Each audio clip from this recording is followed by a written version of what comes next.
If you're a first-time non-technical self-funded founder and you've launched your startup, I bet you're asking yourself the same questions, right? How do I know if it's time to pivot my startup? This is one of the toughest questions every founder will face. You've poured your time, money, sweat, tears, and energy into building your idea, but sometimes sticking with your original vision isn't the smartest move. Here's the good news though, pivoting isn't failure, it's part of any normal strategy. If you look back, some of the most successful startups today pivoted before they found their stride, including Twitter, Shopify, and Netflix. So today we're gonna dive into how you can recognize the signs that it's time to pivot and what to do when you see those signs. By the end of the video, you'll have tools to evaluate your startup's direction, spot red flags early, and pivot with confidence.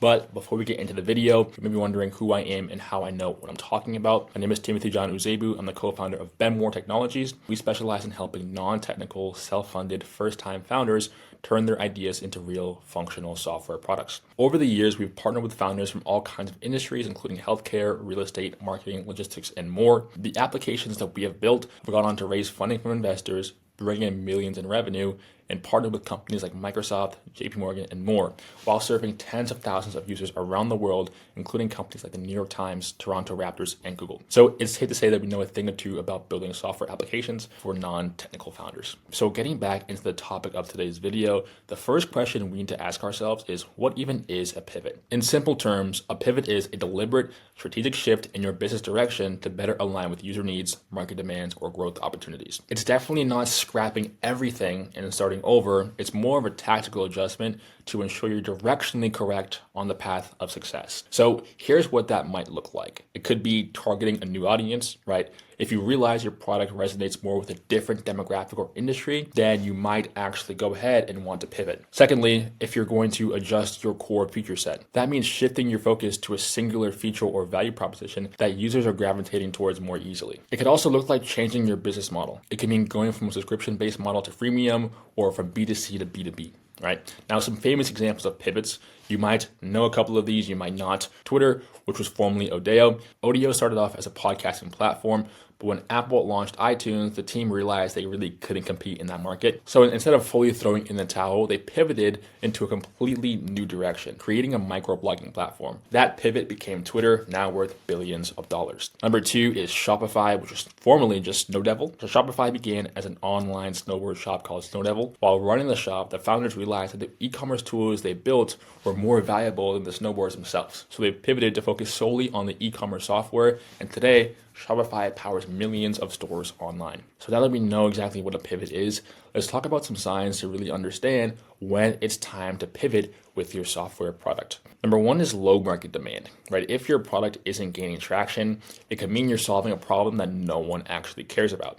You want to ask yourself, are people willing to pay for this? And do users stick around after trying the product for the first time? If the answer is no, it may be a sign to reevaluate your product, market, or messaging. One thing we want to understand is don't be super caught up in the product itself. Any successful software, any successful startup has three different variables. That's the product, the messaging, and the actual channel. These are all arenas where you can try to pivot and kind of change your strategy to figure out a successful combination of all three. Now, another reason why it might be a sign to pivot is you have persistent complaints from users that you can't solve or can't justify solving. If your users constantly have the same complaints and fixing them would require overhauling your product, that's a big red flag.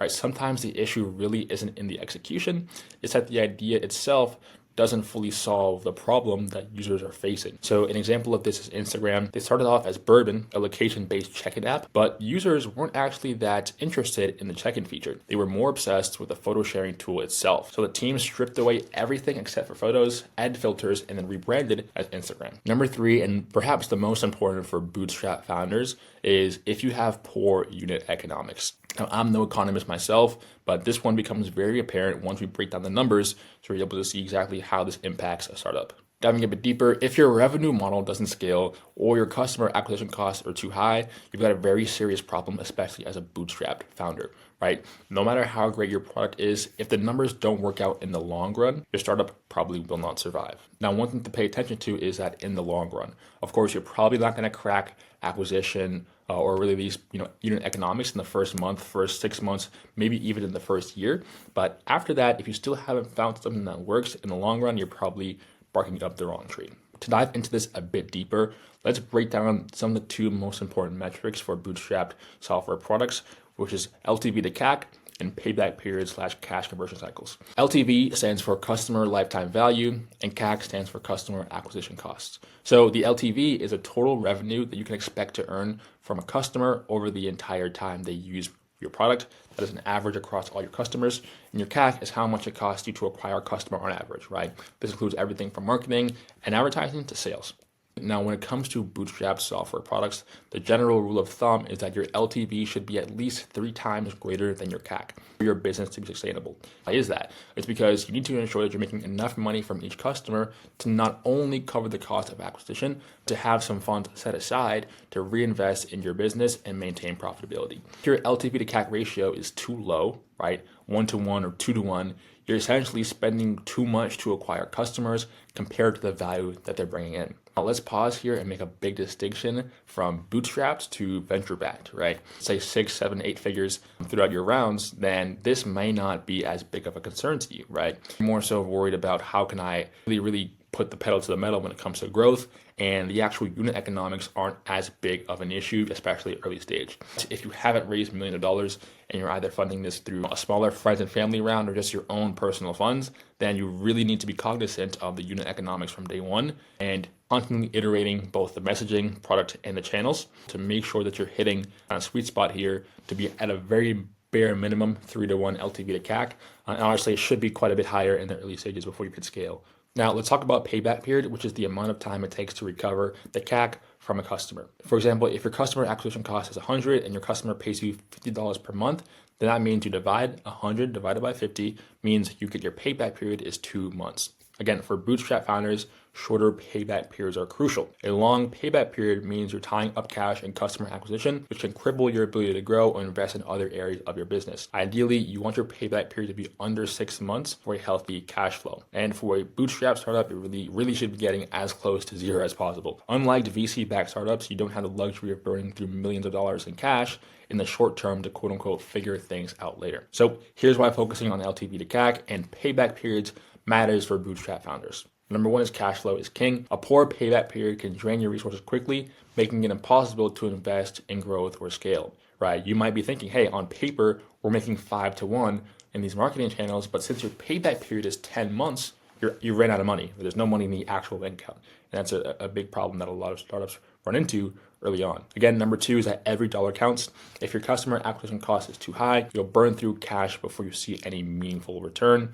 And 3 is survivability, right? Strong unit economics give you the ability to weather tough times, pivot if needed, and still maintain profitability. Now, this isn't necessarily a video going super deep into how to improve the economics of your business. That's going to be very contextual as to what space you're in, what your product does, what value it provides to the marketplace. But as a rule of thumb, always be looking to increase your LTV, lower your CAC, right, without sacrificing that actual LTV top line, and shorten your payback periods where you can. Now, let's segue into how to pivot the right way, right? Now, we've spotted the signs, the red flags we've seen, and we decided it's time to pivot. Here's how we can do it effectively. Number 1 is to reevaluate the problem that you're solving.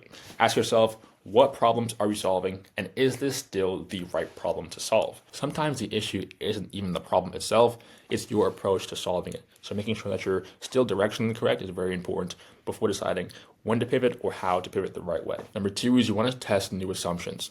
Once you've identified a new direction, validate it quickly before committing too hard. That might mean launching a smoke test, creating a simple prototype or landing page, or gathering feedback from potential users. And lastly, you want to move fast, right? Once you've validated your idea, you want to execute quickly. The longer you delay, the more resources that you burn being on the wrong path, where you want to make sure that you're directionally correct as quickly and as efficiently as possible. But of course, the last thing you want to do is jump the gun and pivot too quickly or inappropriately entirely, right? So not every problem requires a pivot. First and foremost, in the event that you haven't given your idea enough time to mature, that is when you want to persevere, right? As opposed to just jumping ship and pivoting right away. If the problem is in the execution and not in the idea, then you need to be able to, skill yourself up and figure out how you can more effectively execute on the idea. For example, if there are others in this space that are achieving success with the same kind of value proposition, then that might point to the fact that it's really a problem with yourself and how you're using your time as opposed to the idea. Now, if you've made it to the end of this video, what you're probably realizing is that pivoting is a lot like validation in the early stages, right? Think of a pivot as the same sort of methodology and framework that you apply to validating your product when you're pre-product, except now you're post-product and you have more data to rely upon, right? So if you haven't seen any of our resources on how to validate your product, I'll put a link in the description as well as somewhere on the screen right now. Or if you have an idea you're looking to build, still pre-product, you don't know exactly where to take it or how it can get built out technically, feel free to reach out. We'll call it our team. We'd love to walk you through our process for how we help non-technical self-funded founders build out their software products and go to market.